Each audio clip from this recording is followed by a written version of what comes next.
So it's a distinct honor to be able to introduce to you Professor Martin Kramer. I think he's well known internationally and locally.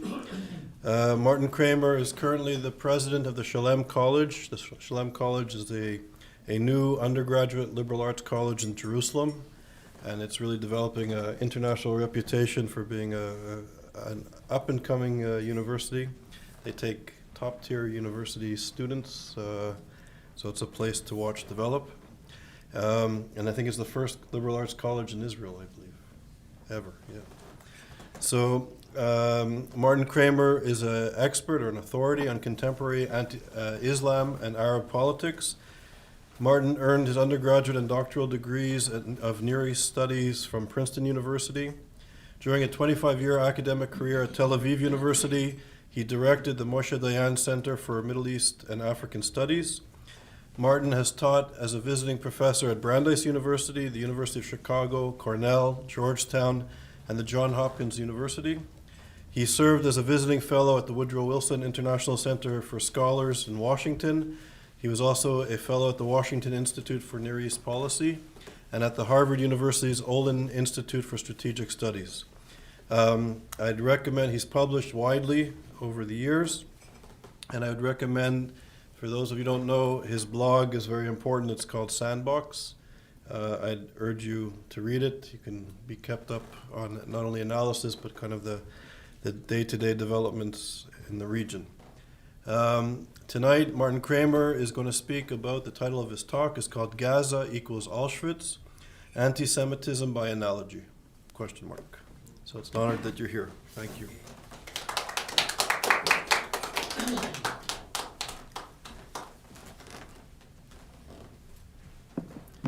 Thank you, Charles, for that very kind introduction. Thank you all for coming out on what is, for someone coming from Israel, a bitterly cold night. I don't know if I was in your position whether I would brave it. Charles did me a favor by inviting me to address this group. The usual course of a day for a college president can be, let us say, challenging, but sometimes tedious. You deal with the small details of university administration, college administration. We're a new college, so everything we do is precedent setting, which means that everything we do requires detailed discussions of principle. When intellectuals do that, as you can imagine, it can be tiresome. So what Charles asked me to do is basically pull myself out of my day-to-day concerns and think about a few other issues that are of concern to me, although initially I wasn't sure what I would discuss because I'm not a researcher of anti-Semitism. I've published the odd piece on Islamic varieties of anti-Semitism, but even that I haven't done for a very long time. But during this summer war between Hamas and Israel, I wrote a short piece with the same title as this presentation. If you go online, you'll find it. It's called Gaza equals Auschwitz. And there I documented a surge in this sort of analogy from a specific source. That was the faculty of Columbia University. Experts call this Holocaust inversion. Holocaust inversion is the claim that Israel acts towards the Palestinians as the Nazis acted toward the Jews. In that article, I called it Jew baiting. And I wrote this, and I quote myself here. Jew baiting covers a wider range than anti-Semitism, and Holocaust inversion is its favorite technique. In other words, I chose not to label it anti-Semitism, but to put it in another category. I called it Jew baiting, and I'll come to that in a moment. The practice of which might not necessarily be anti-Semitic. Now, after I published that piece, I began to wonder whether I'd been sufficiently rigorous in my classification of Holocaust inversion. And I'm still interested in the question of whether it does deserve to be read as anti-Semitism, and I will get back to that at the end of this talk. But on the way, I've asked another more compelling question, and it is this: just what purpose does Holocaust inversion serve? And here I'm not talking about crackpot websites or off in Karachi, but among people whom we assume to be sophisticated about history and politics. For once, we are in the realm of academics and leading institutions. I think it is highly unlikely that anyone actually believes that Israel conducts itself as Nazi Germany did. And that goes for intellectuals who make or allude to the analogy, as well as to their elite audiences. And yet, it continues to surface in a variety of forms. It's even gaining, one could argue, wider dissemination. So what is going on here? What actual function do these claims really fill? And what I want to do is share some of my tentative conclusions. And I say they are tentative. This is my first crack at this. And so any input that you can give me, which will assist me in seeing it perhaps from an angle that I missed, will be useful. And so I'll welcome your responses and questions and comments later. But before I get into this question of the function, thank you. Let me give you a brief, I'm going to say potted history of Holocaust inversion and its different forms. It's evolved in 3 stages. The first stage was invented by British sympathizers of the Arabs, even as the ashes still filled the crematoria. It was then picked up by the Soviet Union with particular fervor after 1967, and its latest and present iterations are on the left in the West, including the Academy, and in the Muslim world, and wherever they overlap. So let me illustrate with a few examples from each of these 3 phases. We are indebted to the historian Rory Miller, who's shown us that the analogy between Zionism and Nazism even predates the creation of the State of Israel. Amazingly, it was a staple of anti-Zionist rhetoric in Britain as early as the mid-1940s, that is, just by the late stages of the war, when Europe teemed with Jewish refugees and before even one Palestinian Arab had taken flight. The disseminators of this notion were some British Arabists and the so-called Arab Office. The Arab Office was a pro-Arab information or propaganda office which had been set up to make the Palestinian Arab case in London, which was, of course, then the center of decision-making on the British mandate over Palestine. Their champion was a man named Sir Edward Spears, and this is what he wrote in 1945. Remember, this is 3 years before the creation of the State of Israel, at the conclusion of the war. The quote, "Political Zionism as it is manifested in Palestine today preaches very much the same doctrines as Hitler. Zionist policy in Palestine has many features similar to Nazi philosophy. The politics of Herrenvolk, the Nazi idea of Lebensraum, is also very in evidence in the Zionist philosophy. The training of youth is very similar under both organizations that have designed this one and the Nazi one." End of quote. And there are many more instances which Professor Miller brings. Now, if this claim is worth mentioning at all, it's to demonstrate that the attempt to assimilate Zionism to Nazism began even as Europe teemed with Jewish refugees and victims, even as the collaborationist Mufti of Jerusalem was on the run from Berlin, even before the word Holocaust became current, that happened only later, and even before an Israeli army fired its first shot. The approach of anti-Zionists was to always associate Zionism with the most threatening and ominous evil of the day. Now, there's a paradox here. At the very moment that the British Arabists were warning that a Jewish state would behave in a Nazi manner, the American Arabists, people in the State Department, were warning that it would behave in a communist one because they thought, well, this Zionist movement is socialist and had affiliations with the Soviet Union and might turn into a Soviet bridgehead in the Middle East. So the most threatening and ominous evil looked very different from Washington. But one way or another, there's no evidence that either projection, Israel would behave in a Nazi way or a communist way, had any impact on policy in London or Washington. Now, the most famous case of a British supporter of the Arab cause propounding the equivalence of Nazism and Zionism was the big think historian Arnold Toynbee, who was a cult figure in the English-speaking world.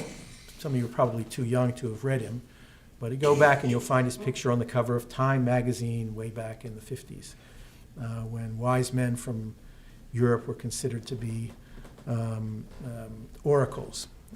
And Toynbee took his place with the publication of his famous study of history in many volumes. He was also known for his far-fetched analogies. Toynbee once called the contemporary Israeli, and I quote him, a Janus figure, part American farmer technician, part Nazi Sicarius. A Sicarius is an assassin. He also accused Israel of, quote, inflicting on an innocent, weaker neighbor, the Arabs, Palestinian Arabs, the very sufferings that the original victim, the Jews, had experienced at his stronger neighbor's hands, at the hands of the Nazis. Toynbee outdid even himself when he wrote this sentence in volume 8 of his study of history, and I quote him, and listen carefully. On the day of judgment, the gravest crime standing to the German National Socialists, the Nazis, to their account, might be not that they had exterminated a majority of the Western Jews, but that they had caused the surviving remnant of Jewry to stumble.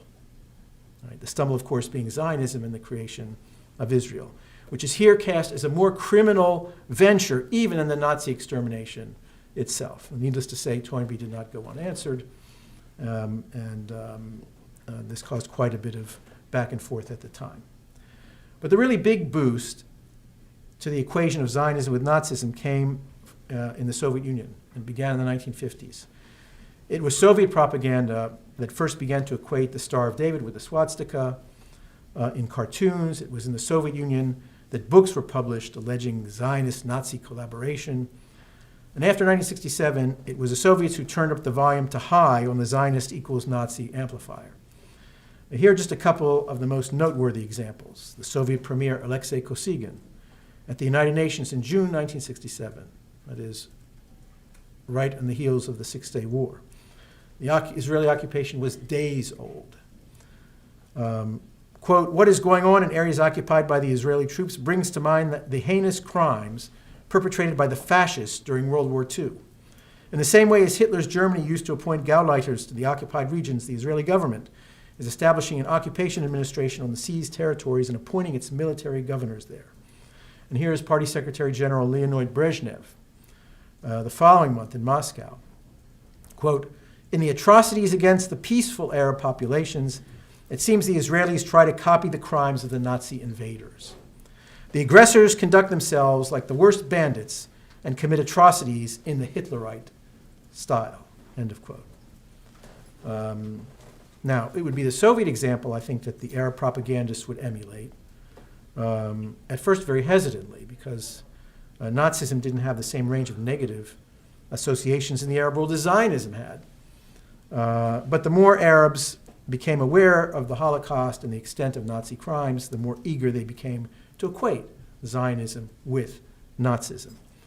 And this would spread still further into the Muslim world at large. And there are two examples of Nasser himself saying that the Zionist crimes exceeded those of the Nazis. Mahmoud Darwish, the Palestinian national poet, on one occasion said the same thing. And Yasser Arafat told his biographer, Alan Hart, that while, he said, I'm not one who usually resorts to the Nazi analogy, I must say that Israel is committing crimes which exceed those of the Nazis. So that's another topic, and there's actually a very good book by Webman and Litvak, which has a whole chapter devoted to the way in which this analogy is used in the Islamic world. And I'll just give maybe one example, which I find amusing because it stars Shimon Peres, no less, Nobel Prize winning peace, well, what can one say? Peace advocate and the architect of the Oslo Accords.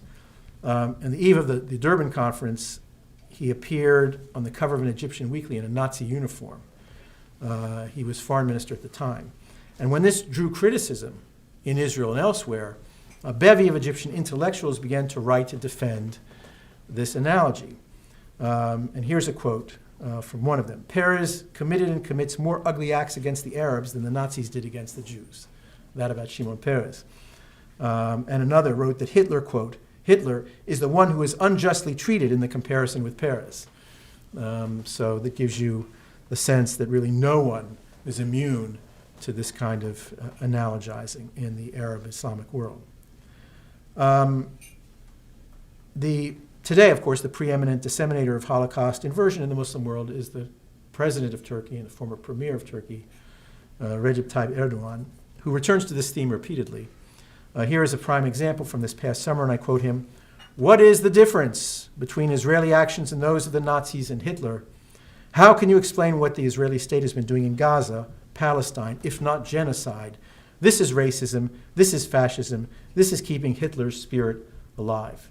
End of quote. And there are many other quotes from Mr. Erdogan to that effect. Now, in the Western Academy, all of these threads have come together. The Arabist tradition, leftist agitprop, originally of Soviet inspiration, and Arab Muslim nationalism, creating hothouse conditions for the spread of Holocaust inversions into the writings and the classroom pronouncements of professors. And let me end this short example, this is a short history, with a couple of the examples that I had assembled for this article over the summer from members of the Columbia University faculty. The first is from Joseph Massad, professor of Arab Studies. Massad had earlier been accused by some students of Holocaust inversion in class. And in his defense, he had written the following, and I quote him, "The lie claiming that I would equate Israel with Nazi Germany is abhorrent. I have never made such a reprehensible equation," end of quote. So Massad was fully aware of the abhorrent and reprehensible nature of Holocaust inversion. But a few years later, after another Gaza flare-up, he published an article. This article was entitled, "The Gaza Ghetto Uprising." And not only was it entitled The Gaza Ghetto Uprising, but it was illustrated with that famous image of the surrendering child in the Warsaw Ghetto with his hands in the air. The article invoked an alleged Israeli plan to, quote, "make Israel a purely Jewish state that is Palästinierrein." And Massad characterized the Palestinian Authority, or rather what he called the Israeli-created Palestinian Collaborationist Authority, as the Judenrat, the Nazi equivalent. Now, this past summer, another Columbia professor, Hamid Dabashi, who's known for his somewhat inflammatory rhetoric, wrote this under the influence of the Hamas-Israel war, and I quote him, "After Gaza, not a single living Israeli can utter the word Auschwitz without it sounding like Gaza. Auschwitz, as a historical fact, is now archival. Auschwitz, as a metaphor, is now Palestinian. From now on, every time any Israeli, every time any Jew, anywhere in the world utters the word Auschwitz or the word Holocaust, the world will hear Gaza," end of quote. It's from that I take the title of my talk. I wonder what some of the survivors of Auschwitz would think about learning that, as a historical fact, their experience is now archival. Now notice how this kind of academic Holocaust inversion has evolved. It's a bit more elusive, it's a bit more elusive, and it's also theoretical. Go back to the original article and you'll see many references to Adorno. We are in the world of metaphors. Not only that, but in the academic Holocaust inversion, it's sometimes not the Holocaust or Nazi Germany that are evoked by name. There's a species of this that accuses Israel of genocide, or some variant of it, such as slow-motion genocide. You say, why slow-motion genocide? Genocide usually depletes a population, an assumption which is contradicted by the Palestinian case. Now, this would take us off in another direction. I've been in that direction before. I don't intend to go there now. But while genocide is obviously a comparative concept, which is not limited to the Holocaust, sometimes the context of the claim about genocide does refer directly to it and is a kind of Holocaust inversion. So in sum, the point of Holocaust inversion remains steady. Israel acts towards the Palestinians as the Nazis acted towards the Jews, albeit or perhaps on a different scale. And here it may be useful, just as an aside, to point to an offshoot on the Israeli left of this, which was inspired originally by the philosopher Yeshayahu Leibovich. Maybe some of you know that Leibovitz once called the Israeli judges who authorized what's called moderate physical force on Palestinian detainees, he called them Judeo-Nazis. And it caused quite a stir at the time. Yitzhak Rabin, who was prime minister, was informed that Leibovitz was going to be awarded the Israel Prize. He said, I would not attend the ceremony, and so Leibovitz says, I will not accept the prize. Over this phrase, you can call it the N-word, Israeli-style Nazi evocations. You might have also noticed it in a refined version just this past year when the author Amos Oz called illegal settlers, what they call the hilltop youths, Hebrew neo-Nazis. I say refined because neo-Nazis are not Nazis, and there's a distinction to be drawn there. It's also something that Nazis call themselves Nazis. People call neo-Nazis that. They don't necessarily call themselves that. Now we can add the former Shin Bet head, the late Avraham Shalom. If you saw the film The Gatekeepers, any of you see it? He made a statement there, and I quote him, "It's a brutal occupation force similar to the Germans in World War II, similar but not identical," end of quote. Avraham Shalom, who himself had been born in Vienna, I think, was a left activist in his later years and a major sponsor of the so-called Geneva Initiative. Some of this sounds like an echo of Toynbee, but Leibovitz or Oz or Shalom still come from within the Zionist frame of reference, and they warrant a different analysis. And by the way, any time that someone uses this in the Israeli framework, it usually ends badly for them. There's a strong reaction against it. It's done in a provocative way in order to capture a headline. But the pushback, in the case of Amos Oz, it was quite dramatic actually, usually suggests that it's a mistake to do it. And what happens, of course, though, is that when such statements are made, they are seized upon outside Israel as validating Holocaust inversion. Michael Oren, who had been Israeli ambassador to Washington, described the effect of what Shalom had said. I'll quote Michael. He said, "I appear on a campus, and a student gets up and says to me, 'You're speaking of your desire for peace, but your former FBI head is comparing you to a Nazi state. What are your comments on that?'" And, I mean, it's obviously not the kind of question that an ambassador would expect to deal with, especially coming from someone who had been entrusted with the security of the State of Israel. Now, there's no doubt that Holocaust inversion today fulfills some of the same functions that it always did. It is a strategy to delegitimize Israel, while perhaps, depending on the context, simultaneously diminishing the Holocaust. The historian Deborah Lipstadt has said that about Holocaust inversion, that it, and I quote her, "elevates by a factor of a zillion any wrongdoings Israel might have done, and lessens by a factor of a zillion what the Germans did." But it must be admitted, too, that the fact that Israel invokes the Holocaust to justify its existence, sometimes to justify its actions and policies, creates also a powerful incentive among its enemies and critics, either to diminish the Holocaust, sometimes to deny the Holocaust, or, when that seems either impossible or immoral, to claim that Israel is replicating on some scale the Holocaust in its treatment of the Palestinians. The question I ask myself is this: does it actually work? On the face of it, Holocaust inversion is a trap. It is, even as Professor Joseph Massad once stated, so abhorrent and so reprehensible that its effect would seem to be to discredit whoever deploys it. And there are supporters of the Palestinian cause, especially Jewish supporters of the Palestinian cause, who from time to time urge that it not be used because it's so patently preposterous. I'll give you an example. Norman Finkelstein, right, whose project is to delink the Holocaust from Israel. He wrote a book called The Holocaust Industry, has been known to discourage Holocaust inversion. He said that once an Arab told him that even if the Holocaust did happen, a concession, right, even if the Holocaust did happen, what about the Palestinian Holocaust? And Finkelstein, and I quote him, Finkelstein said, "I said, Why do you have to drag in the Palestinian Holocaust? What's happening to the Palestinians is awful enough that you don't have to compare it to the Nazi Holocaust. End of quote. Finkelstein knows that this is a problematic comparison, to say the least. In 2009, Mark Levine, a historian and severe critic of Israel, published a piece in Al Jazeera on their website entitled, "Gaza is no Warsaw Ghetto." Gaza is no Warsaw Ghetto. And he enumerated all of Israel's crimes, but he also described the scale of what happened in Warsaw, and he made this warning, and I quote him: "The use of highly charged historical comparisons that do not hold up to scrutiny unnecessarily weakens the Palestinian case against the occupation.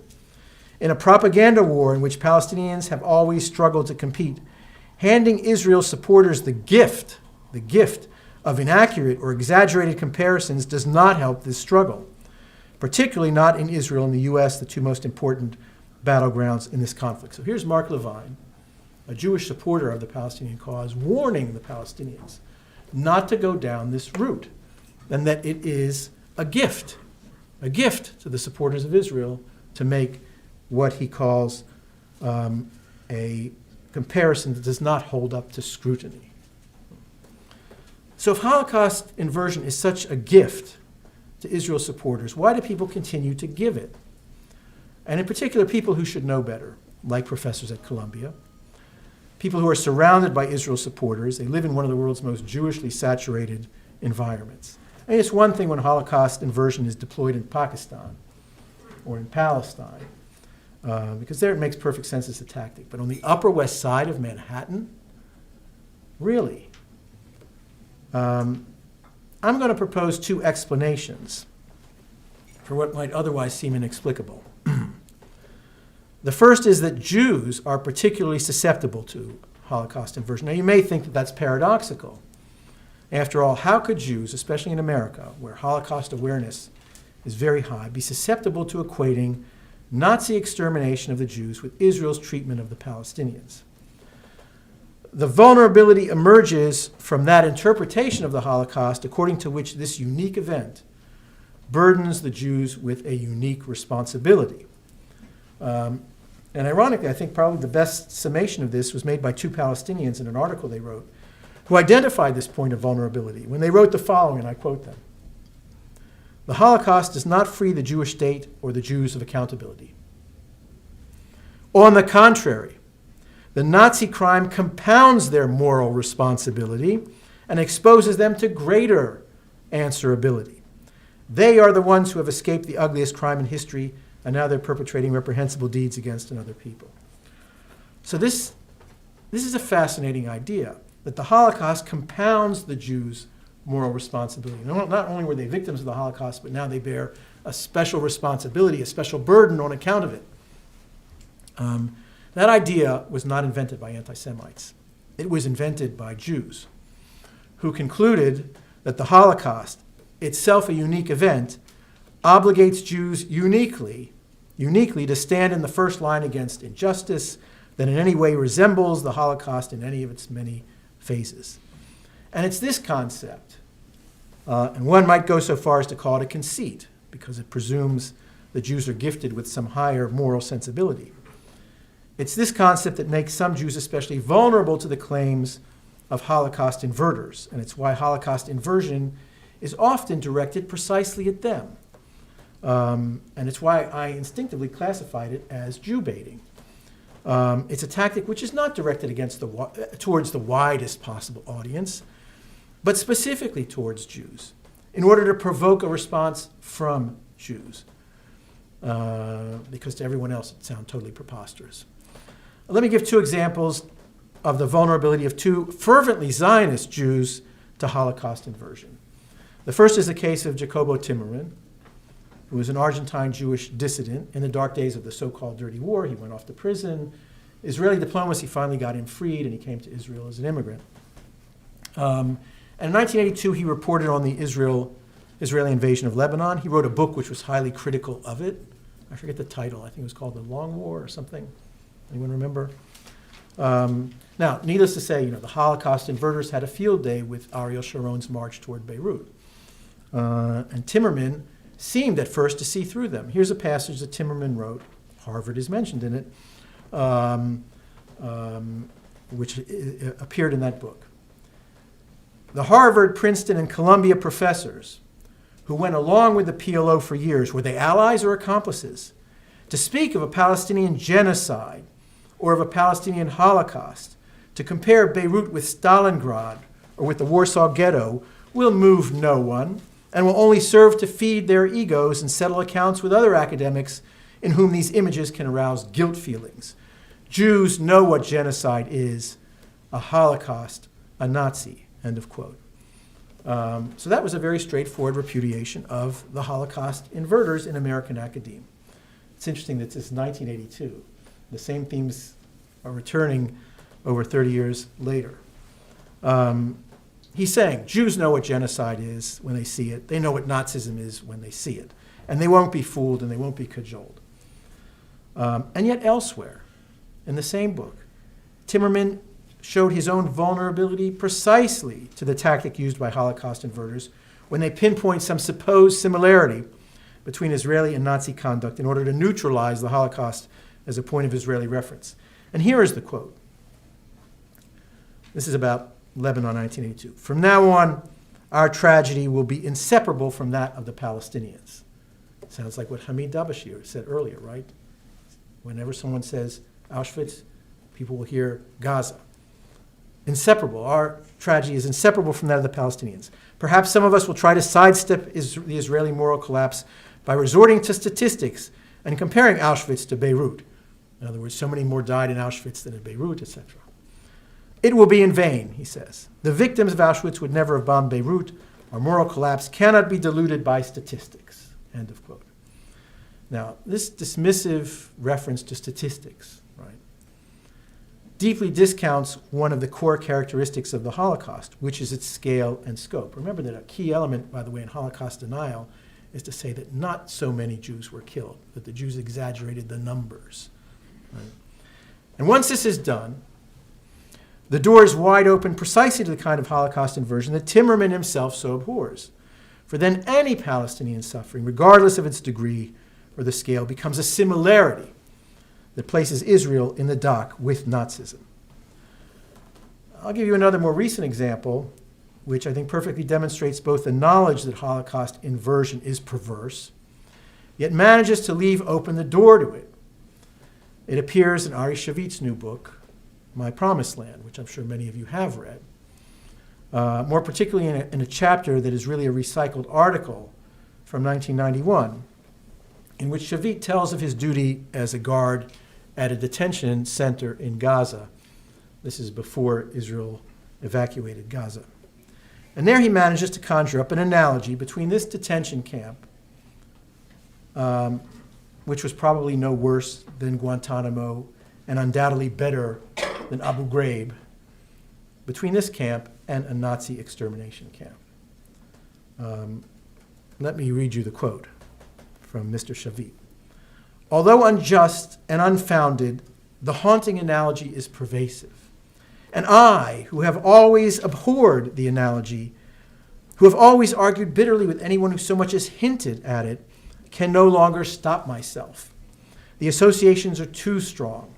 Like a believer whose faith is wavering, I go over the long list of counter-arguments. All the well-known differences, most obvious. There are no crematoria here.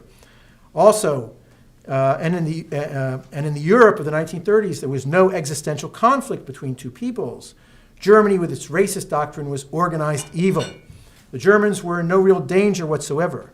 But then I realized that the problem is not in the similarity.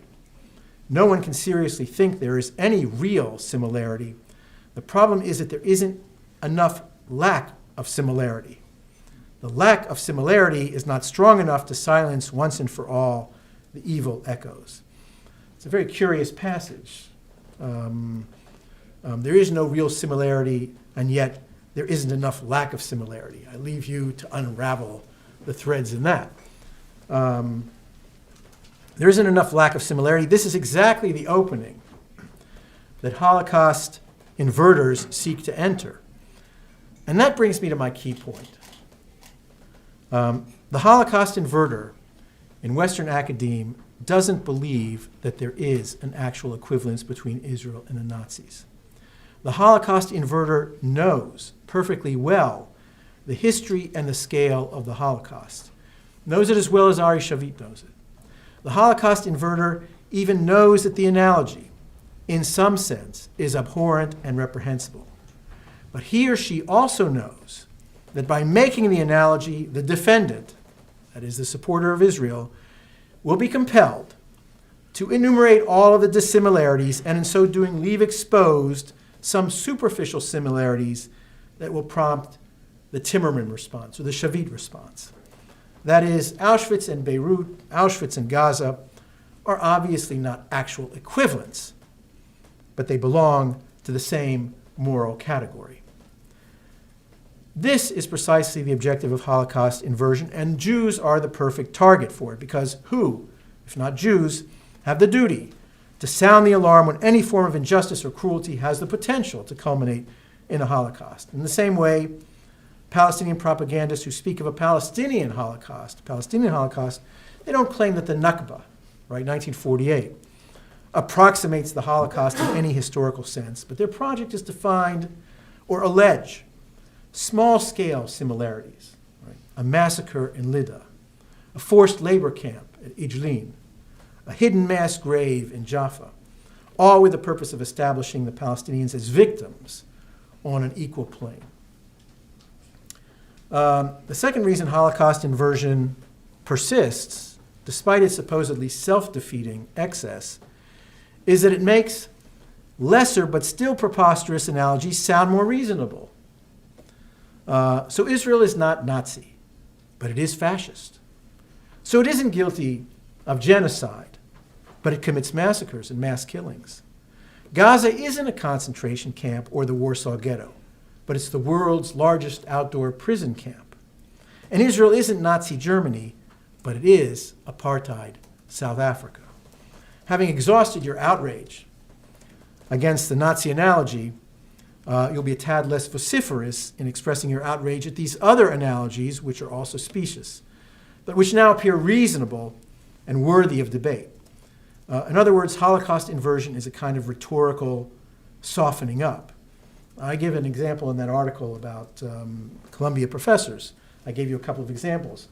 And then along comes the moderate Palestinian professor who says, well, actually, it was really like the fire bombings of the Germans and the Japanese in World War II. In other words, it's not the Nazis, it's just the fire bombings, which is also a totally specious claim, the indiscriminate fire bombing of Hamburg or Dresden. Suddenly seems reasonable and worthy of consideration. So I say that Holocaust inversion in these cases is rhetorical softening up. Those who use it don't seek to make the Israeli Nazi analogy credible, which is an impossible task, but to make other analogies seem debatable. In other words, it's a straw man. And that's why the urgings of people like Mark Levine, who tells Palestinians that it's a mistake to do this, are pointless. Of course, Gaza isn't Auschwitz. Levine isn't telling Holocaust inverters something they don't know. But if his argument is that it's a flawed strategy, the Holocaust inverters think otherwise, and that it works on those two planes that I indicated, and that it's worth the risks. And the counter to Levine is provided by a fellow named Jerome Slater. He's a Jewish academic critic of Israel at State University of New York, Buffalo. He wrote an interesting article just a couple of months ago. And in it he said, he acknowledges that the Nazi analogy is, as he puts it, much too strong. But it has a merit. And I quote him, "It results in a productive shock of recognition in Israel and among its friends." And he then adds, and I quote him, "Even the most severe criticism of Israel," that is the most far-fetched also, "can hardly be counterproductive in light of the fact that nothing else has proven to be productive.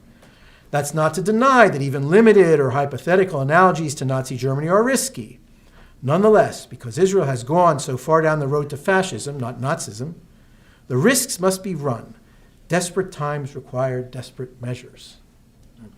So even though Slater knows that and admits that the analogy is specious, he still thinks deploying it can be productive in shocking Jews, Israel and its friends, he says, and that it's a risk worth taking, a risk worth taking. I think nothing more thoroughly demonstrates the instrumental use of Holocaust inversion. Those who make it don't believe it, but they use it to bait Jews into reaction. And that reaction will usually be one of outrage, but in some small percentage of instances, it will provoke someone to hear what Ari Shavit called evil echoes. After all, desperate times admit desperate measures. This has been, of course, the rationale of dissimulation and deception since time immemorial.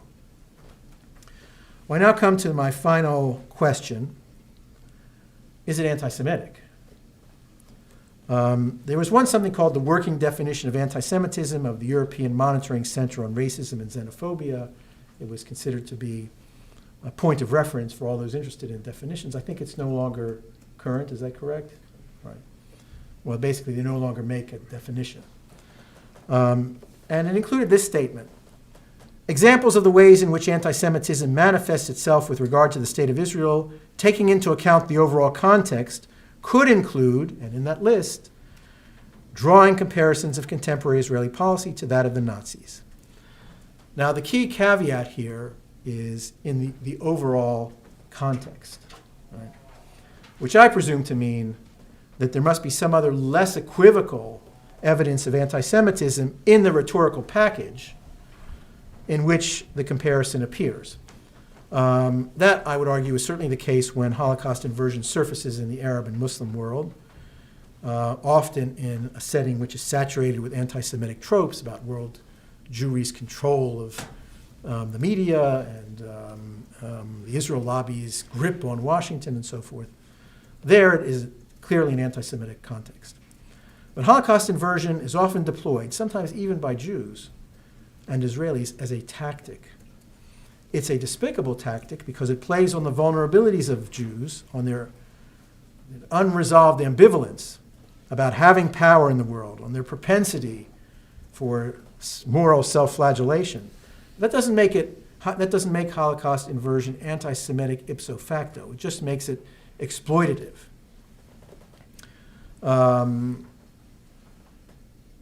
by the way, I should add that if you isolate this analogy and say this one in a certain context is anti-Semitic, and you forget to say that other analogies, such as South African analogy, the apartheid analogy, is also in certain overall contexts anti-Semitic, then it's a serious omission. And that definition did omit the other problematic analogies. But if it is a form of exploitation, then how should it be combated? I've been descriptive so far, not prescriptive.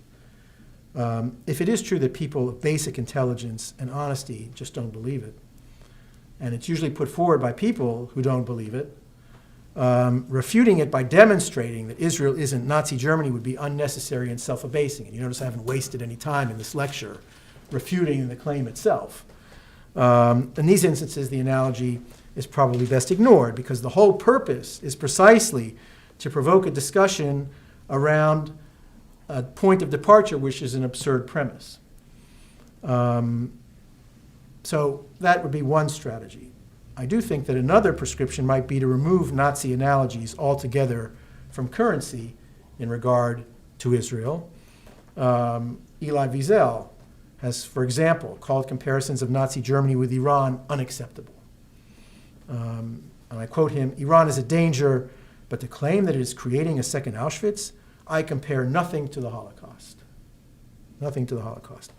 If the Holocaust is indeed a unique event in human history, and if Nazi Germany is unparalleled as a nexus of absolute evil, then promiscuously invoking both of them to make some political point in the present should be rejected, I think, across the board.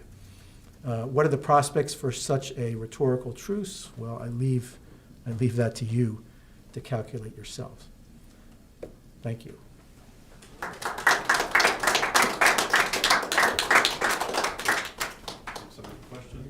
Absolutely, that's the point. Good. Just remember. You gonna call? I'll call on people. You can just We'll say. repeat the question. I'll repeat the question. Well, you were talking about sort of the existence of this narrative in academia. But I wonder, don't you think that in order to counter this narrative, it requires that we sort of counter a sort of postmodernist stream of thought that exists in academia about genocide itself? In the sense that there are many who advance this concept of cultural genocide, or the idea that wiping out another people does not actually mean physical destruction or liquidation. It means a sort of concerted war on their existence as an entity. And that has been advanced to sort of make the Israel genocide analogy. So don't you think that we sort of have a taller order in sort of countering this inside the academy than one might think when we sort of have categories that have become decomposed or stretched? Well, it'll be hard for me to summarize your question. Am I supposed to do it for? No bother? All right. Because you don't have a microphone, so he's trying to pick up the question. But you say it's all right. I think it'll be all right. It'll be all right, okay.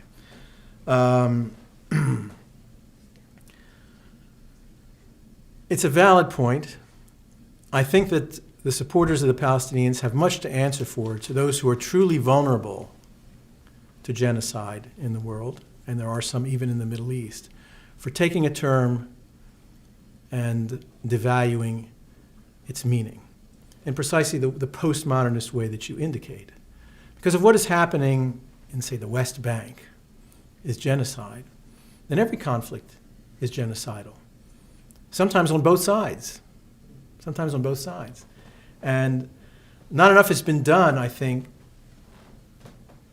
obviously by those who support other peoples who are vulnerable to mass killing, to reclaim the concept of genocide.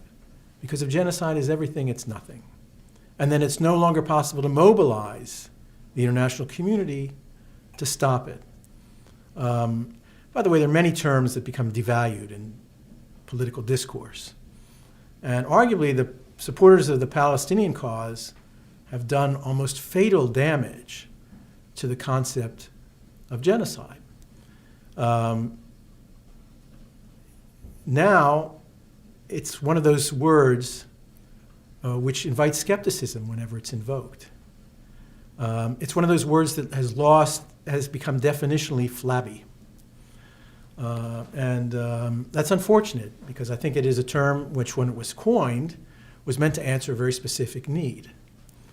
The way it's deployed now is not to answer anything that resembles the need for which it was originally coined. It's become a part of the vocabulary of defamation and delegitimation.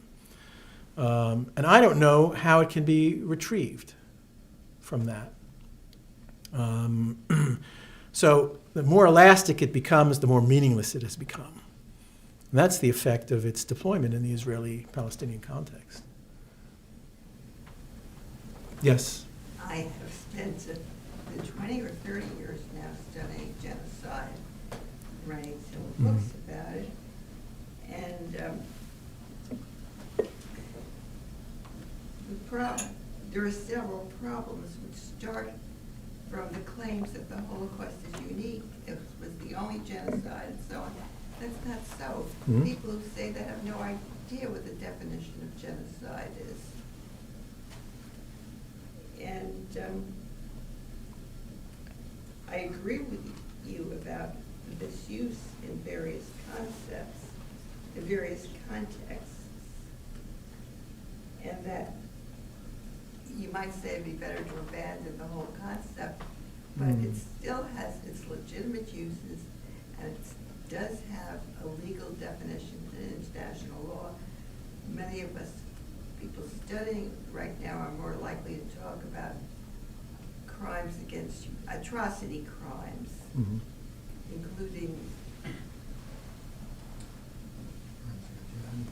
including crimes against humanity and so on. Why is that? Why have you abandoned genocide? I haven't abandoned genocide. Or why do you prefer to use these other terms?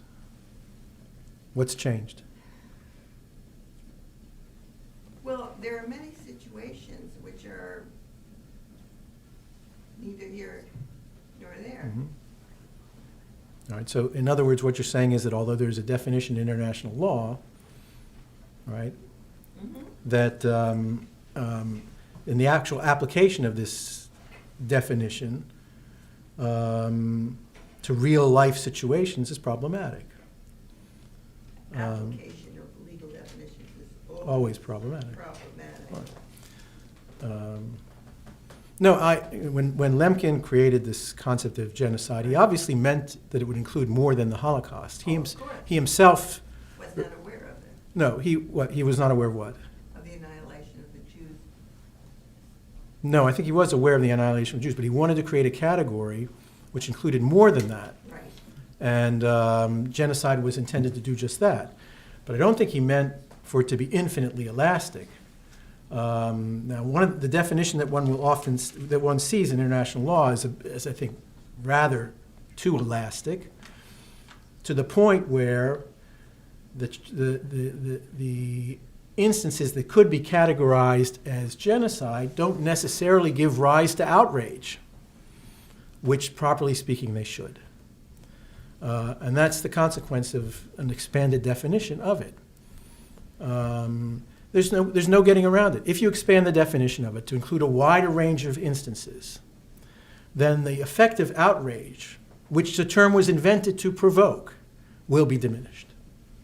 And that's been the effect. And that's why I find it interesting that you say that, well, now we're using other terms, which are meant to evoke outrage. Right? What is the purpose of these other terms? To evoke the outrage which genocide no longer evokes because of its overuse, misuse, and abuse. And so I did not say that I think it should be discarded, but I think it has to be used responsibly by responsible people.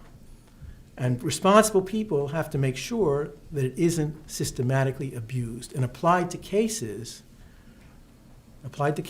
which, frankly, don't rise to the level of producing that kind of an outrage. The concept of slow genocide in the West Bank is a classic example. How can that do anything but discredit the concept of I genocide? don't know anybody who uses. Ilan Pappé was the one Ilan Pappé at Exeter, who is the author of the book The Ethnic Cleansing of Palestine, put it forth. Tanya Reinhardt, who was a professor at my university, Tel Aviv University, a student of Noam Chomsky, used it promiscuously in all of her presentations. And it was simply a term of defamation, which was quite absurd. All you had to do was look at the numbers to see how absurd it was. So in order to create a category of genocide that fit the situation in the West Bank, you had to distort it into beyond any recognition. Lemkin would never have recognized this term, no question about it. So we have a problem. And I lay the problem at the doorstep of those supporters of the Palestinian cause who have made use of it very much in the way that the Holocaust has been used here. I don't even know that they believe it themselves. They use it simply to defame. But in the process, they wind up creating a situation where a term which once had meaning has lost its meaning. And it's too bad. Yes? First of all, thank you very much for your interesting talk. It was really interesting to see the roots of all the things that we see today in the discourse. From my personal experience, as somebody who participates in dialogues with the Palestinians and also with the European left, I discovered that there is a narrative that connected to that. I would like to hear your maybe perspectives about it. Many Palestinians do believe that after Europeans sacrificed basically committed the Holocaust, they sacrificed the Palestinians by giving Palestine to the Jews. Jews arrived to Palestine and are doing the same thing that the Europeans did to them. Therefore, the Nakba is basically a sin that is done by the Jews after another sin was done by the Europeans to the Jews.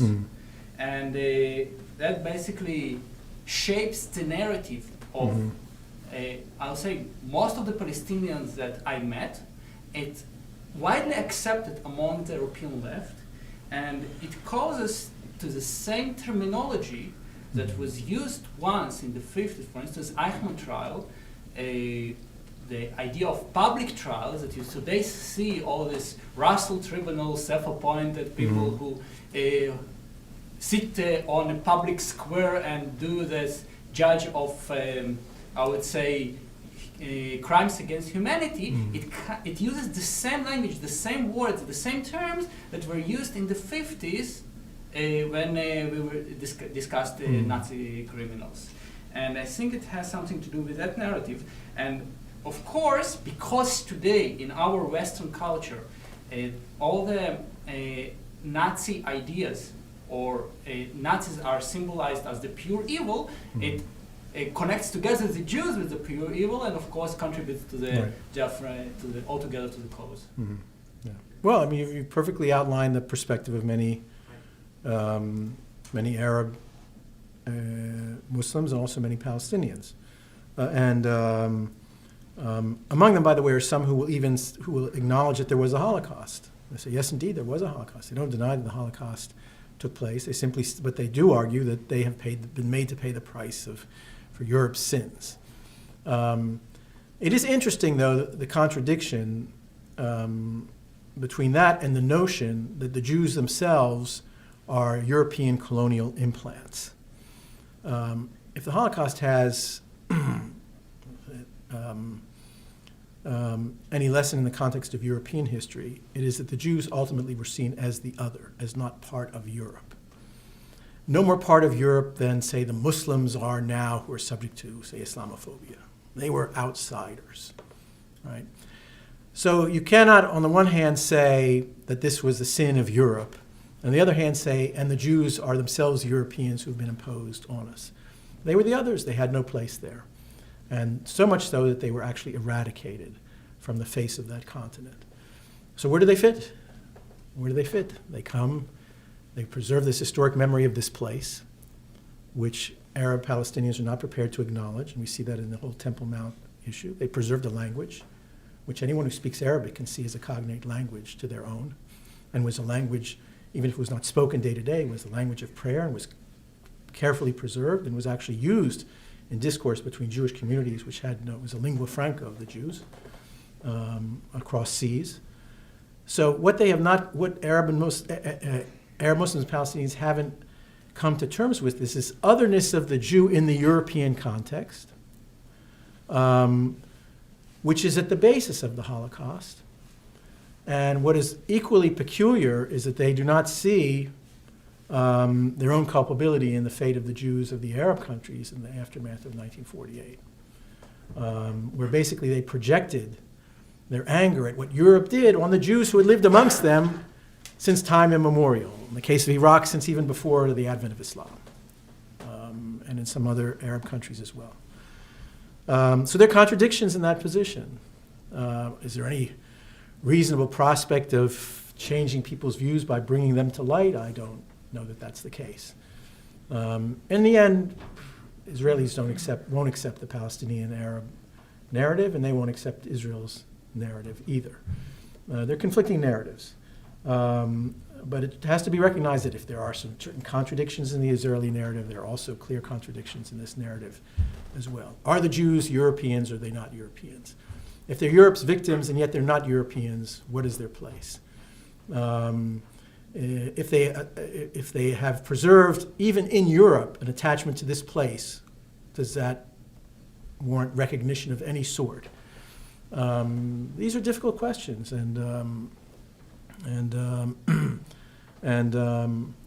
so while you've enumerated, I think, very ably their perspective, perhaps the next time you're exposed to it, you might pose some of these questions yourself. Yeah. Yes, please. You haven't talked about the coverage of the war in Gaza Right. in the media. And people who would not normally be prone to using the term genocide or analogy to the Holocaust found themselves in the midst of all the destruction sort of falling into that terminology. And I was reminded that in 1982, Tom Friedman, whom we do not normally associate with the enemies of Israel, reporting from Beirut, said, the Palestinians are like the Jews in the Warsaw Ghetto. They're in the wrong place at the wrong time. I thought to myself, how can he think that? But there he was with bombs falling and so on. And so there's a kind of destabilization or distortion that takes place in the heat of the moment that I think puts in the record the kind of language that you've been talking about. And once it's there, you can't get rid of it. But the important point to recognize, and I'm going to look now for this Tom Friedman's reference in his reportage. I don't know if it was in his book also. Is it in the book as well? Beirut to Jerusalem? I'll look for it.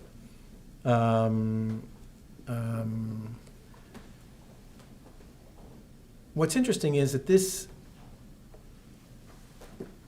recognition of you've basically done what Thomas did there was a Shavit maneuver.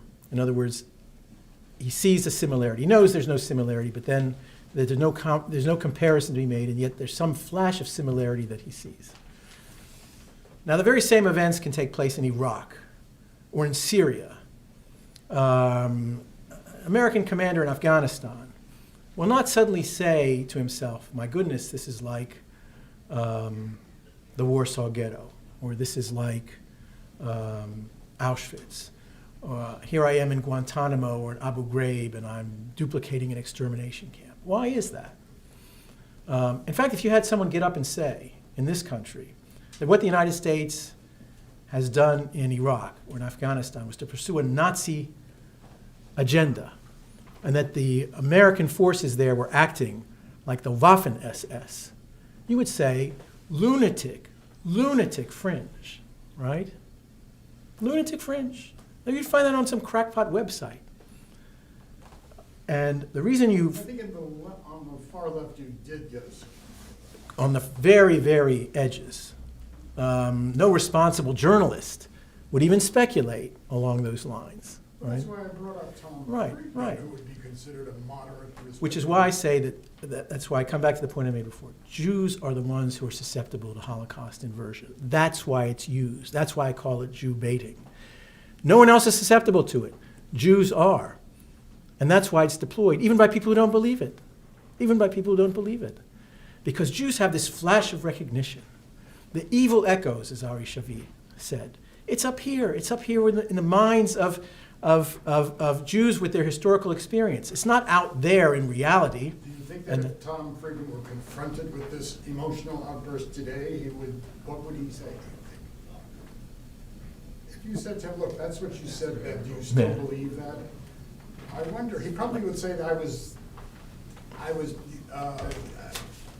at the moment, that's what it looked like. I would like to think so. But look, Ari Shavi took something that he wrote in 1991. He recycled it in this book in 2014. That's what I'm saying. He didn't change it. He could have.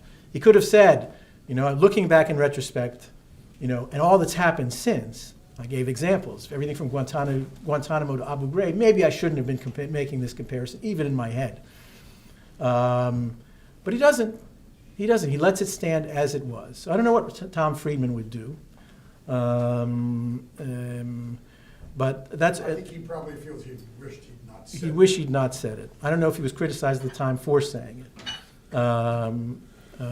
But it just comes back to my point that the people who, the reason that Holocaust inversion flourishes in the academy and in the West is not because the wider public responds to it.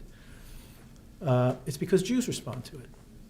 Jews suddenly see some flash of recognition. Jews feel some moral capability. Jews see the slippery slope. If we do this, the next thing you know, the settlers who are like Hitler Youth, the next thing you know, we're Germany maybe not 1942, but we're Germany 1933 or 1934. You get this all the time.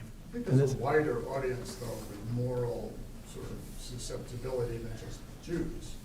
People on the yes, left in general right. feel strongly about right.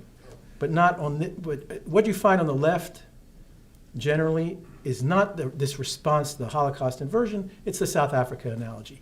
That's something which I didn't discuss here, but it's something that has the broader appeal. The Holocaust inversion is directed towards the Jews. The South Africa analogy is directed towards the wider audience. And that, I think, that's the key distinction. I don't think that most people who are not Jews respond to the Holocaust analogy except to say the Holocaust inversion is absurd or far-fetched, but forget about that. There's the one that's credible. That's credible. Only the Jews begin to ponder and think of the implications of the Holocaust analogy and be tormented by seeming parallels. Yes? Go ahead. That was an excellent talk. Thanks very much. Thank you. I had 2 comments, and I'd like your reaction. One is overriding the issue you're talking about specifically is the political use of language. And George Orwell wrote this classic essay, I think in 1949, called Politics and the English Language. And the use of terms like genocide, apartheid, war on women, it's used really to stifle thought. And there are these little phrases, these cliches that people keep using, and they've been using that since, Orwell's time. And I think it really bespeaks a historical illiteracy, that people don't know that much of that history, and this is what they, go back to, Nazi Germany. I think it's interesting that Stalin's Russia is never used as a historical analogy. It's just like it never existed. So I'd like comments on that. And the other thing is, and you're a historian, the only case I know of where there was an attempted genocide in the Middle East is when Saddam Hussein had the Anfal campaign, where he was determined to kill every Kurd in Iraq. And could you comment on that, about whether that is the case, whether there was anything similar to that in the history of the modern Middle East? Well, excellent point. Let me take your first point one step further. You talked about language. I think that we have to be particularly aware of the role that analogies play more generally in approaching issues in the Middle East. Analogies are substitutes for analysis. They aren't tantamount to analysis. Analogy is something you use when you have a blank, when you draw a blank about something, you see some similarity to something that you're familiar with, and you project the familiar upon the unfamiliar. All right? In that respect, it differs from comparison in the social sciences. In comparison, you know the 2 instances you're comparing to an equal level of depth. And then you draw comparisons between. Analogy, you know one, you don't know the other, and you project one upon the other. And the rampant use of analogies in the Middle East, and one could write a book on this, going back from Anthony Eden calling Nasser a Hitler, to George Bush, the father, calling Saddam Hussein a Hitler, to analogies that are used by the Palestinians, where the Israelis are crusaders, and so forth and so on. All of these analogies, and by the way, making that claim knowing nothing about the Israelis, or next to nothing about the Israelis, all of these are substitutes for in-depth understanding and analysis, for knowing the history, right, and knowing the context. So we're in a sad case where much of, and by the way, Muslims can come along and say too that they resent the concept of Islamofascism, which is another kind of analogy which is drawn. There's the widespread proliferation of analogies in regard to the Middle East is just a sign of a general ignorance. And the irony is, especially for, say, the younger generation, when this South African analogy is deployed vis-a-vis Israel, is they don't understand that either. I mean, how many people in your generation really know the story of South Africa? Probably very few. So it's not just a case of something you know being projected on something you don't know. It's something that you have an ill-defined notion of being projected on something that you have no notion of, which is even worse. The latest fad, by the way, is the idea that what Israel is like is settler colonial America vis-a-vis its indigenous population, right, the Native Americans. Settler colonialism. Why is this analogy suddenly popular? Because there is an acknowledgement here of the grievous sins which were done towards the indigenous population. Let's take that and project it into another context altogether. Then you get these comparative settler colonial studies, which throw all these things together in one bag. It's all a polemical exercise, and it's a substitute for serious analysis. So personally, I think that that in an ideal world, people would know the issues and would know the history and wouldn't use the crutch of a convenient and often self-serving analogy. But what can you do? I mean, analogies pervade politics. Policymakers use them, by the way, often to fill in gaps of knowledge. And so suddenly this becomes a Munich, and that becomes, the usual litany. And then analogies are used within. People look at Iraq through the lens of Vietnam, et cetera, et cetera. Highly problematic. And I'm just giving you basically one example of a pathology which is really quite widespread. In the back row, please. I have two questions. One, I've seen on the internet Max Blumenthal and other anti-Israelites making the ISIS analogy or ISO, and I was wondering who do you think the audience for that is? I cannot figure it out for the life of me. Secondly, how did the Shin Bet become such an institution with an agenda? And more broadly, it seems the Israeli intelligence community, thinking Unit 8200 this summer with the intelligence leaks. Is it just a holdover from the labor era, or holdover from the labor era? Or what is it? It's in the U.S. you would not have political activism in the intelligence committee. Right. Interesting question. Regarding your first one, this Max Blumenthal comparing the Islamic State to the Jewish state, right? And this is a variation of it. Well, I think I said earlier when I talked about the 1940s, how what happens is that you have this projection. I said the approach of anti-Zionists was always to associate Zionism with the most threatening and ominous evil of the day. This is exactly a case in point.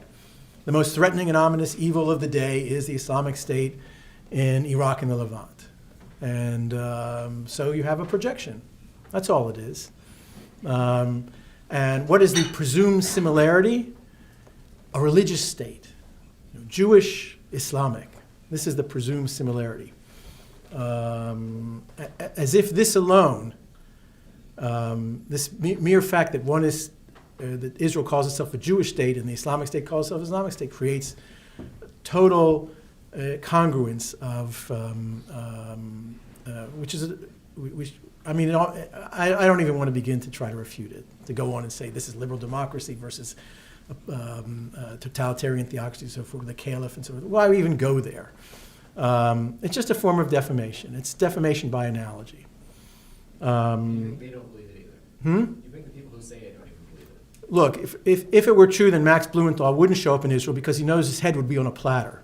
Okay, and his head is not going to go on a platter when he goes to Israel. Quite the contrary. Go around with his film and make his YouTubes and whatever it is, and so forth and so on. By the way, the reason he also uses a provocative Holocaust inversion in his chapter headings. One is called concentration camp. Another refers to Kristallnacht in some way or something. And so this is, I don't know whether Max Blumenthal is an anti-Semite or not. It's not to the point, but he also uses analogy as defamation. And this is not the end of it. The next time there's some new ominous evil of the day, then Israel will be compared to that too, I can assure you. Charles. And what, you had another? The Shin Bet question? The Shin Bet question. There's, first of all, don't ever take 2 or 3 representatives of any organization as being evidence for this kind of thing. In Israeli politics, it's very often the case that people have epiphanies. Whether it's Rabin suddenly becoming a man of peace. This also happened to General Harkabi, who wrote the Arab Attitudes to Israel, which has a lot on these issues, and then had his epiphany. Or Benny Morris, who went the other direction. And you have examples cutting both ways. It is true that in this country, it's uncommon for former intelligence officials to come forward, although that's changed too. I mean, you have Robert Gates writing his memoirs. It's becoming more common here too. Believe me, you'll be in this country where we are in Israel at some point too, where people in their afterlife as in the political realm will use their intelligence credentials to bolster their political views. I know a lot of people in the intelligence business. There are a lot of different views there. They usually have these awakenings only after they're out of office, and sometimes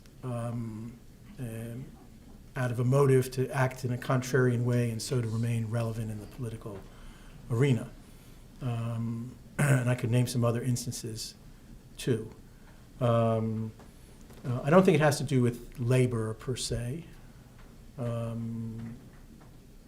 But it will be interesting to see what happens in future, because many of the people in intelligence today are not labor, but come from have other political affiliations, although they aren't manifest in their day-to-day work. The Gatekeepers was an interesting film. I think he recorded something like several hundred hours. I'd like to know what wound up on the cutting room floor that left us with the hour and a half that we had. I suspect that the director of the film had a particular agenda, and it was an easy job with that much footage to do the clipping to get what you wanted. And I think you could have taken another group of interesting officials.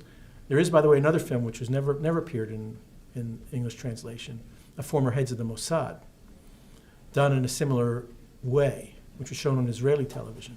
And there you get almost the other side of the story. They take political views which are opposite those that were taken by the heads of the Shin Bet. So, I say be wary of what you hear from top ex-officials. It's not always, when you're in Israel, you know that if you have a political position that needs bolstering, go and find a general, and you'll always find one.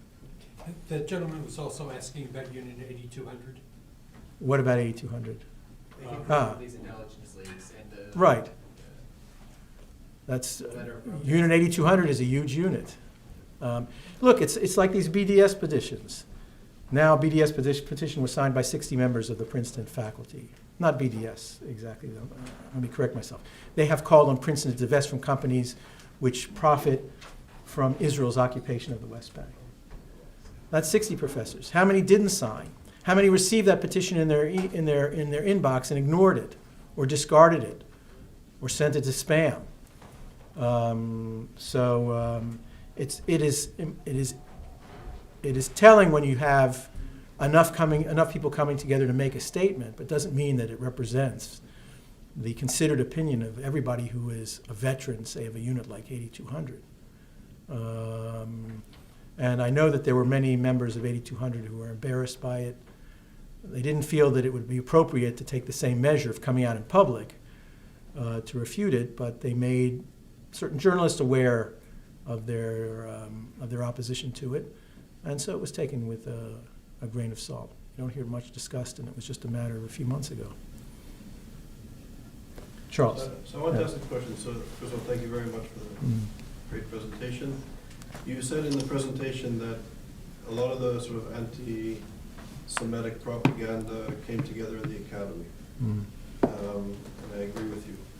And I was thinking that in a sense, the inversion and sort of labeling Israel as sort of the incarnation of Nazism and carrying out the Holocaust, that sort of thing, or Israel and Auschwitz, Gaza and Auschwitz.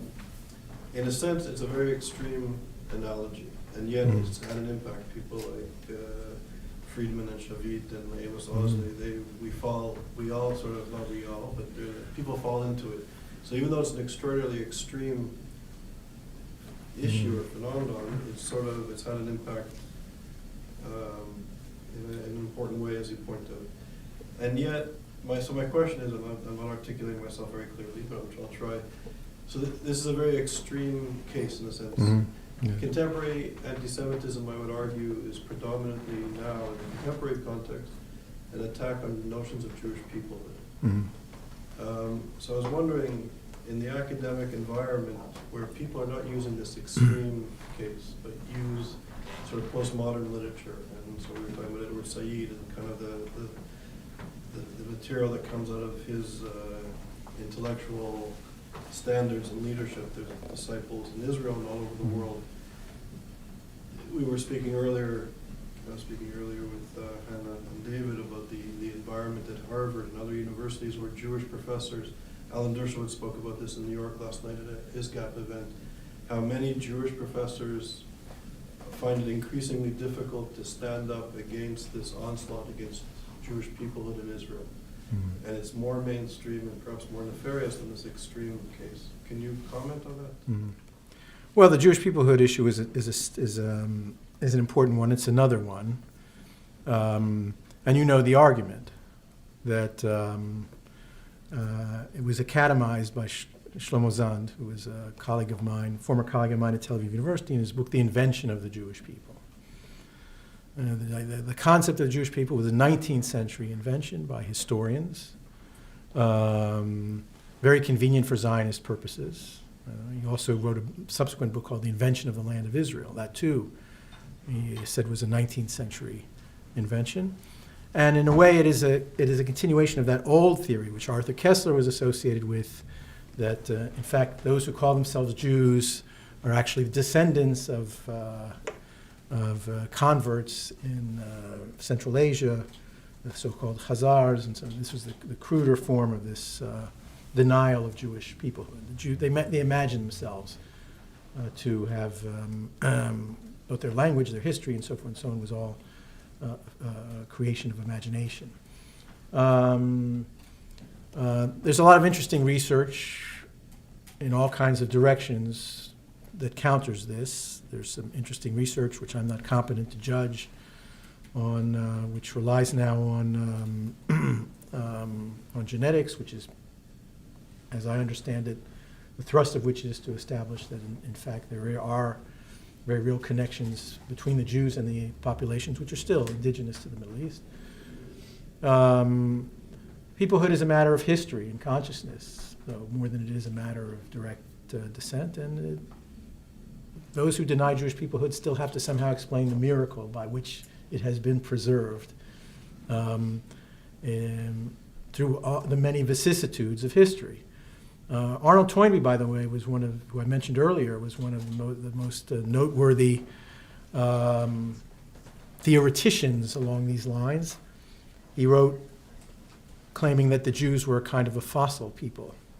I don't know if you're probably too young to have read it, but go back and look up Arnold Toynbee, Jews and Fossils, and you'll see the famous debate. He was then confronted by this by With Abba Eban? Abba Eban, and then McGill.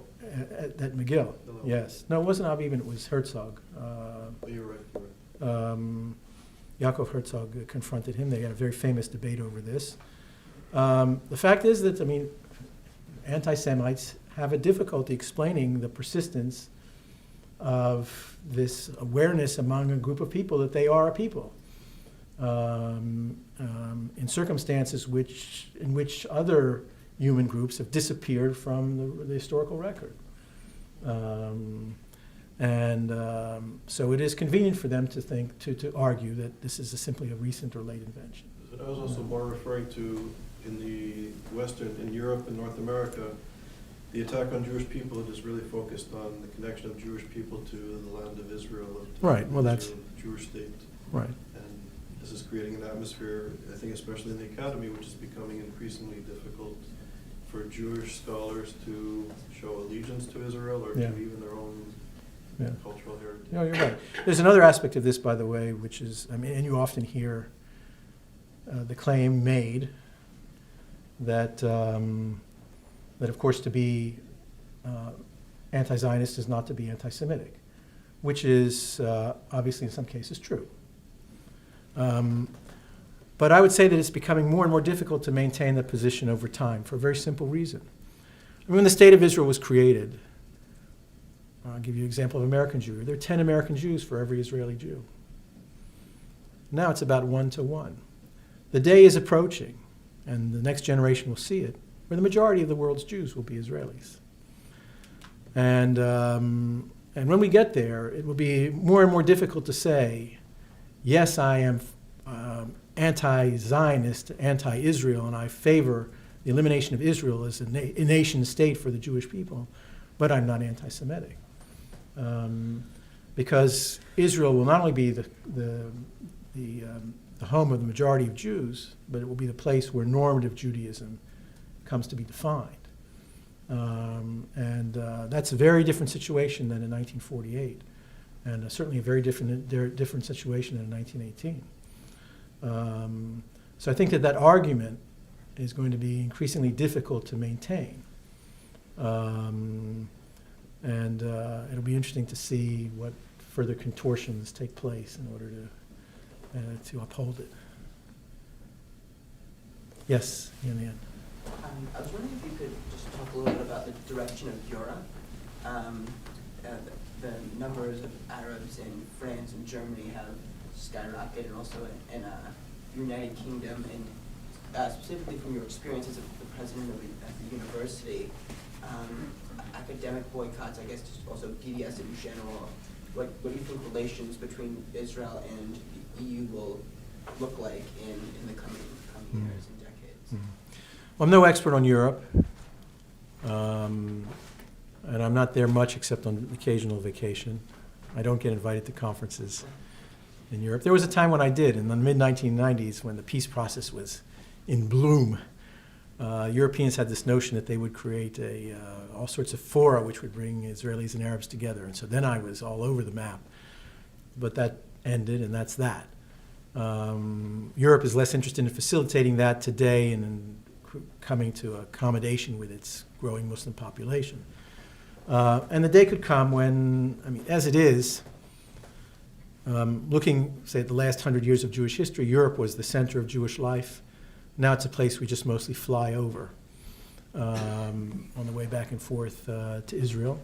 And I think there is a legitimate concern in Israel that Europe could somehow become detached from this collective idea of the West under the impact of absorbing large numbers of non-Western immigrants. But then others say that this is an exaggerated concern.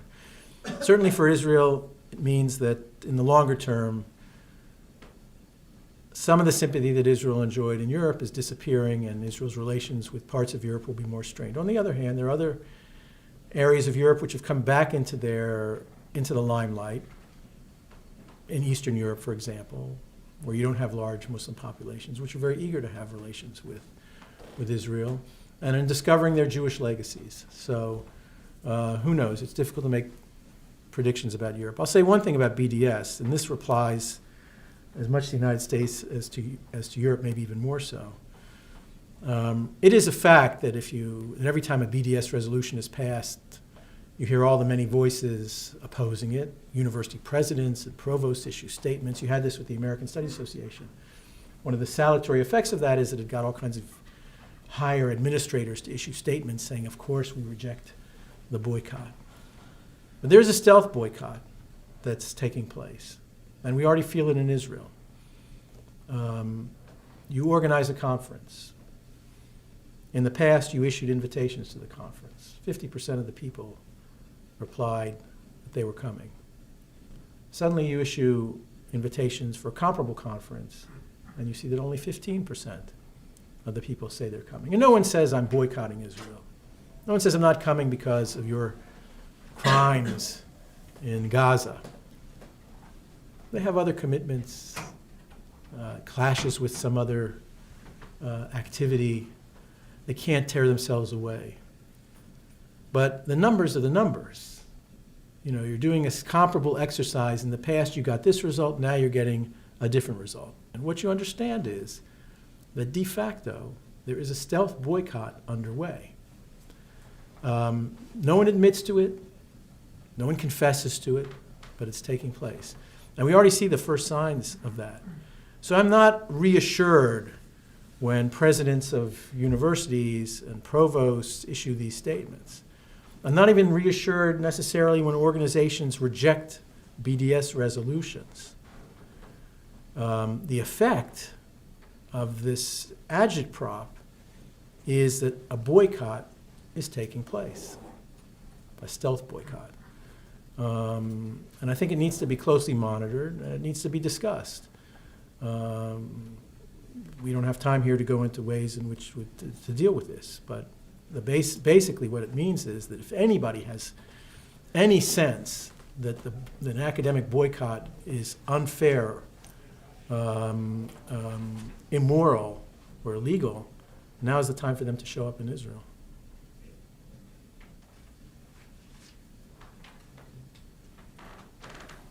Have you asked a question yet? No. No, you haven't. Okay, I'll get to you again. Go ahead. In view of everything that's happening in the world vis-a-vis Israel, do you see any fulfillment of biblical prophecies for end times? No. Okay. This gentleman, by the way, came traveled an hour to get here, so I thank you in particular for showing up. Yes. I'll just pose this question to sort of follow up on the academic discussion. I mean, sure, people who shouldn't necessarily make these analogies do make them, such as Thomas Friedman. But we also have rather eminent personalities who are experts in European history, who are experts in fascism, who are very much disturbed by a sort of rising tide of chauvinism among some on the right in Israel. I can think of Zev Sternhauer, for example. I mean, history is not destiny. The future is not destiny. There's nothing to say that a neo-fascist element could not animate some thought on the right in that country. And I think that you would say that some street leagues like La Hava, for example, do conjure some of those memories. So my question to you is, obviously we need to push back on, most analogies made in this vein are false. But is there a room to have that discussion about whether some sort of rise of chauvinism might suggest something disturbing in Israeli politics that we want to counter? Well, let me pose the question this way. Moshe Zimmerman at the Hebrew University once made a statement where he said that the settlers, the more extreme settlers, were like their young people were like Hitler Youth. Okay. Does that advance our understanding in any way of the phenomenon itself? Or is that just meant to shock us? Does that actually add credibility to Moshe Zimmerman in the claim? Or does it actually create a sense among most Israelis that, these people are alarmist, this is the way they frame it, let's dismiss not just the analogy, but the underlying phenomenon which could give rise to concern.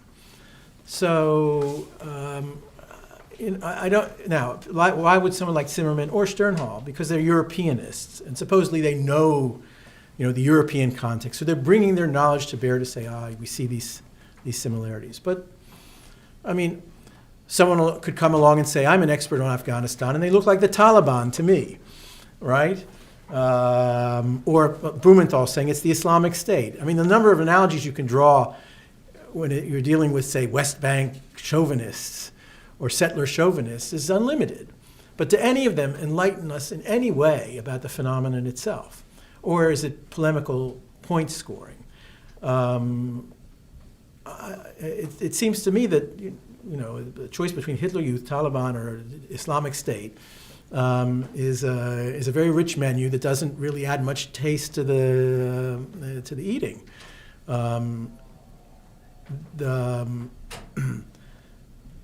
So I would adhere to my position that these analogies don't get us anywhere. They are a substitute for analysis of the phenomenon.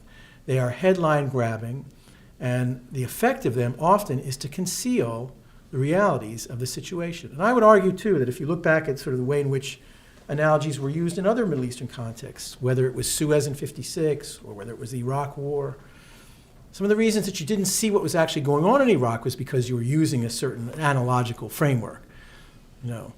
Saddam Hussein is Hitler. Which then you would have assumed that the Iraqi people was somehow amenable to a transformation such as took place at the end of the Second World War in Germany. That didn't happen because the analogy misled. Noah Feldman, who teaches there, said that when he went off to Iraq, it's in his book about Iraq, he was on a transport plane. Everybody was sitting there reading. They weren't reading books about Iraq. They were reading about the post-war transformation of Germany and Japan. That's the books that they brought with them to read on the transport plane. It turned out that none of that would have been nearly as useful as a few good books on Iraq. So, obviously, if you've had a tremendous success, as in the reconstruction of Europe in the aftermath of the Second World War, you say, well, I want to build on that. And I want to derive the lessons from that. But you can't make an analogy to a situation which is totally different. And that was part of the failings of what happened in Iraq in post-war things. So I think it's the same here. If you want to deal with the whole question of radicalization in Israel, it has to be done in its own terms. These analogies are not going to tell you how to deal with it, You're how to quell it. skeptical of comparative politics, it seems. I am. I'm a historian. I'm not a comparator. But remember, I made a distinction between analogy and comparison. People who do good work in comparison know in depth what they are comparing. And in the course of the comparison, not only do they see the similarities, but they see the differences. And the whole play of analysis, right, is to use the comparison to highlight the similarities and the differences. People who use analogies have one blank and one thing they think is filled in. And all they see are the similarities. The analogy that they're pushing to you is based on the similarities, and the differences are concealed or downplayed or set aside. That was the case in Iraq. That's the case in Holocaust inversion. That's the case in the South Africa analogy. So yeah, I'm skeptical. I can appreciate good comparative work when I see it. And there are a few examples in the Israeli-Palestinian case of political scientists who've done that. The vast amount of polemical analogy making that I see doesn't qualify as social science, and I think it's fundamentally misleading. So on that note, thank you very much, Gordon. Thank you.